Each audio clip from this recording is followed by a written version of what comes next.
आज कॉलेज नाही, गावाकडला अनुभव घ्यायसाठी वावरात गेलो. तर hello guys, welcome to my new blog. थैली वगैरे पकडून आम्ही निघून जातो वावरात जासाठी. सगळ्यात मेन काम म्हणजे इथं लिफ्ट मागणे. आमच्यासोबत इकडे मोंटी पण लिफ्ट मागू लागत होता. तितक्यामध्ये येऊन जाते एक काकाजी. आम्ही त्यांना मागून घेतो लिफ्ट आणि निघून जातो वावरात जासाठी.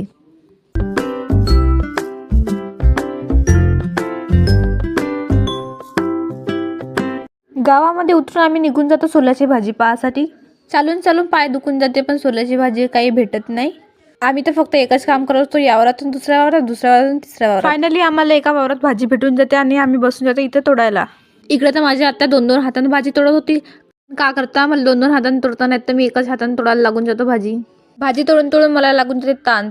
तर मी पिऊन घेतो पाणी. थोड्या वेळ तर मला इकडे भाजी तोडायचा बी त्रास आलता. माहित नाही यार वावरातल्या बाया कशा तोडतात. तर मग मी इकडे साईडला येऊन बसून जातो.